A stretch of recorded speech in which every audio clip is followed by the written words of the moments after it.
about, let's do my little history just in case you didn't know. A little background history of me. That's what I decided to talk about today. I made this is probably my fourth video for today, but I was watching Anton McDaniels. I've been watching a few of his videos, and I was watching a video about how this guy said he got fired from his job or he quit his job, and now he's going all in on YouTube. So I mean, it is what it is. But thank the Most High, I have a full-time job. I do work a full-time job every day. So YouTube isn't paying me yet. So I'm not monetized. So I'm basically, you know, in it for the long haul, in it to win it, or what have you. But quick story about me, my history, real quick. So I'm originally from St. Louis, Missouri. So I was born and raised in St. Louis, Missouri. And I actually went to school with Nelly and the Lunatics and Kiwan and them in St. Louis, a U City. So, but I moved around a lot I went to maybe over 22 different schools, and I ended up getting my GED because um, my mother and father divorced when I was young. And so my mother remarried, and she married a Mexican guy, and he was in the Air Force. So we moved from St. Louis when I was in the fifth grade. We moved to California, and I went to middle school in California for a few years, and then I moved back to St. Louis with my father. And so we lived in a, not so good, not really good conditions, and he never really could keep a stable job or employment for some reason. So we moved around a lot or whatever. So then later on in life, eventually I moved to Thomasville, Georgia. And before that, I went to Texas to see, I wanted to move to Texas, but I, um, but I had my first daughter when I was 17 years old. I have four daughters. Um, so I have four daughters, and I had my first daughter when I was 17. So, yeah. But I moved to Georgia, and then I moved back to St. Louis, and then I moved to Houston, and then but back in high school I actually moved to Japan. I lived in Japan for a little while because my stepfather was in the Air Force. So I lived in California and Japan and Georgia and Houston and St. Louis, and I currently live in a different state right now. So I've moved around quite a lot in my over the years, and I actually like where I'm currently located because of the nature surroundings and everything is really good. I love the outdoors. I love trees. I love a good scenery. So, and it's a cool, calm, collected atmosphere where I'm currently located, if I must say so myself. I haven't had any issues, but every city and state has its own problems. But I've been fortunate to not have any real major issues.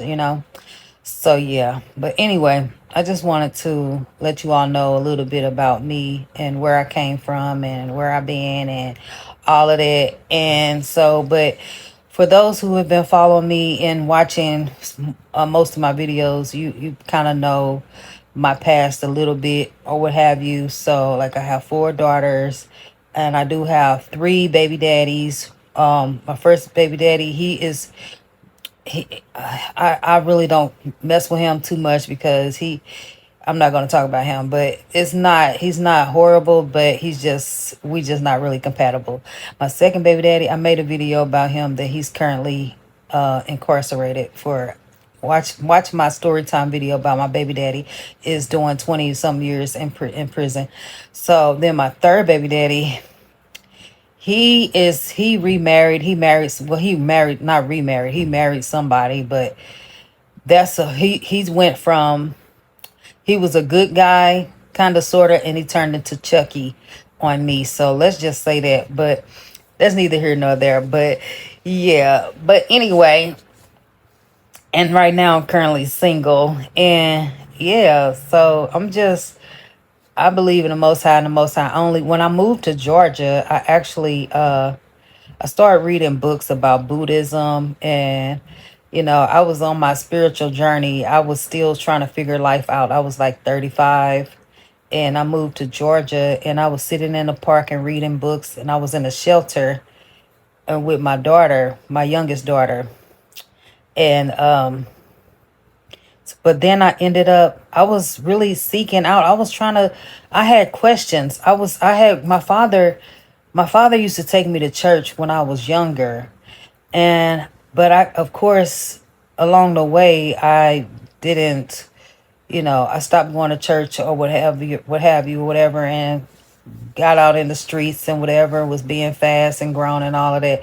And then I was coming back to my spirituality. I'm like, I would start watching TD Jakes and all of that and all of that, TBN and everything. And then this girl was like, "You're gonna come back. You're gonna like, I'm gonna believe in Jesus again." Like, I was just like exploring all of my spirituality. But so I did my research. But I found that I started going to church in Georgia, and I started going to church when I was in Thomasville, Georgia, and I got baptized and everything. But one thing about it, I it's like my life got worse because I was doing good as long as I was like, when I was not um in the church. I don't know what happened. It seemed like the devil was trying to mess with me even more, and I really didn't know the seriousness of me, like, honestly, like having sex out of marriage or have fornicating or whatever. It seemed like as soon as I did that, then all bad stuff started happening. Like, and I'm like, what? And I'm like, I didn't really put the two together. I didn't really, I was like, I didn't put the two together, like the fact that I was going to church and I got baptized, and then I still was having sex out of marriage. You know what I'm saying? So it's like, I think people don't even really know what they doing. Like, people think, oh, I'm gonna get saved. I'm trying to go to church and everything, but they really don't change their behavior. They don't really change their actions. And I really didn't even know that that's why my life was falling apart. Like, it literally I literally was getting harassed and got into fights there and lost my apartment and had to go back to St. Louis. Lost custody of my daughter because I was homeless. Like, and my life went downhill after that. And I was like devastated, and I wanted to give up on life. I started doing drugs and stuff. Like, out for like 6 months, I was just in a deep, dark depression. I was just messed up because I had went from sitting in the park reading about Buddhism to back at square one. I was in such a serene, high vibrational place. And in 2 years, I was in the worst space of my life. In the worst space of my life. So I learned a lot from that. And I learned not to take vengeance in my own hands, because I paid to suffer the consequences from that. So yeah, I learned a really big lesson from that. But yeah. But yeah, anyway, so yeah, just know that now I haven't had sex in almost a year, and I've been abundantly blessed. The doors are opening, and I know that as long as I live my life right, then I will receive favor from the Most High. If I live my life right, do what I'm supposed to. Like, so it's more than just a physical thing with me. It's more than just, oh, I don't want to have sex because I got to be married first or whatever. But yeah, that's a real thing, because I know that if I have sex out of marriage, all hell gonna break loose, because history has shown that's what has happened to me in the past. So yeah, because when moved to Houston, like everything, like I had all of these doors opening for me. I went there and I found a job within like 2 weeks, and then I had got an apartment like in a month. Then I got my furniture, and then I was moving and grooving. I got my first apartment living alone, not on Section 8, not on public housing or anything, for the first time by myself. And, but everything was going good, but then I felt a little sad. I felt like a little lonely. Like I didn't really take the time to be successful and alone. I didn't master being alone at that point. I was still feeling like I felt like I wanted my baby daddy to come there. I felt like I needed somebody to be there. Like, and he was my third baby daddy was telling me a story, telling me that he was gonna come there when he got out of jail or whatever. But he said and then he found out he couldn't come because whatever. And I'm like, I didn't need to mess with him anyway.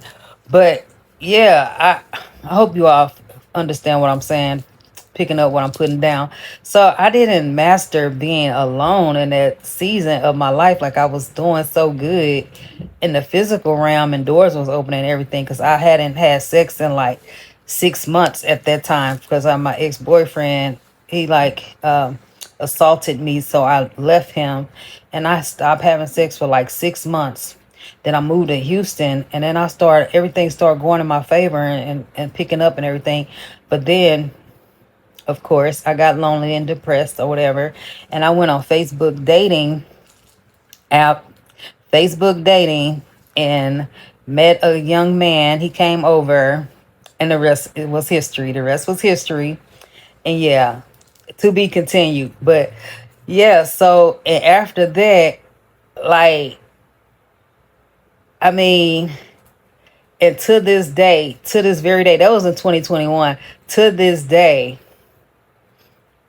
yeah, I haven't been in contact with that person right now, lately, or whatever the case may be. But I learned a really big lesson from 2021 to 2024. Let's just say that because had I known what I know now, like I haven't had sex in almost a year right now, I probably wouldn't be so quick to have sex with somebody. I'm being honest and transparent because I mean, of course, I was drinking and under the influence and hadn't had sex in a while. So, and he tempted me, whatever the case may be. And I did what I did. But yeah, and like a soul tie was formed, a soul tie, a connection. Like, and of course, he wasn't trying to be in a relationship with me or whatever the case may be. Like, we didn't even date or anything like that. Like, he didn't get to know me, I didn't get to know him or whatever. So the dynamic was already messed up. You know what I'm saying? So it's like,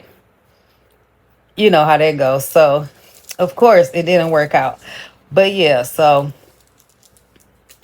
and he ghosted me, he breadcrumbed me, he did all of that, all of that, all of that. And that's, I was like, what? Like, why? But at the end of the day, that's why I'm not really too quick to have sex with nobody because I know that it's more than a physical thing. It's a spiritual connection there. And I'm a grown woman, so I can, I'm holding myself accountable. I just didn't really put two and two together. I still was thinking that I could do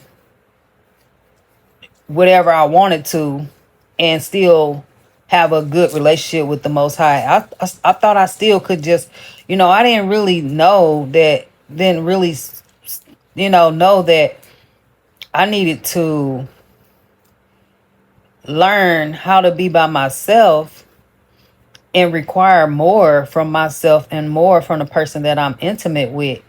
I mean, I'm just being honest. Like, I really didn't think that it was 100% bad thing to do. Like, I really didn't, because relationships in the past may have worked out to a certain extent. Like, and maybe could have been not a good relationship, but I have been in relationships before.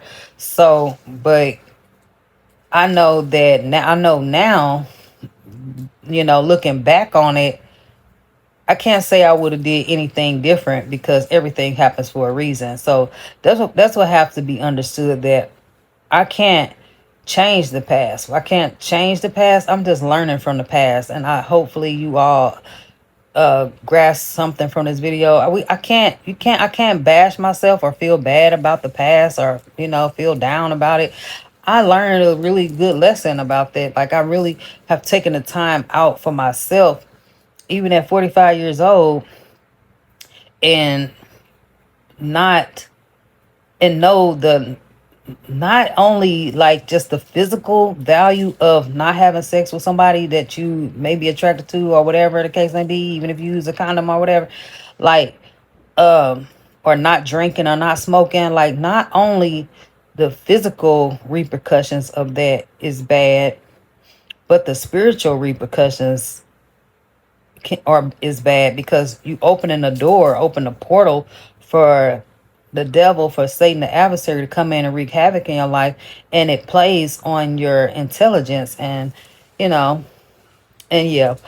But anyway, I was watching a video about that today. I forgot that guy name. I think it's higher something, but he was talking about why people wonder why they think about people that they used to date and that they trying to leave them alone, is because that you are connected to them, and you have to do certain things so you won't let that hold you, spiritually, won't spiritually bind you, and it gets deep. Like that's what it gets really deep, because it's easier said than done to try to say you want to leave this person alone even though they're not no good for you.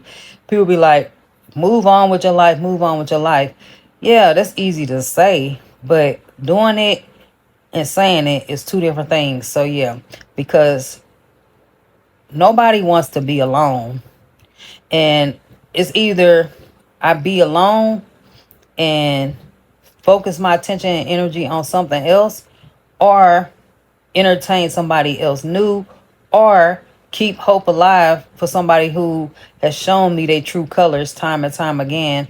And like, because some tarot card readers will say that, your ex lover or ex person gonna come back, or your twin flame gonna come back, and all this and that.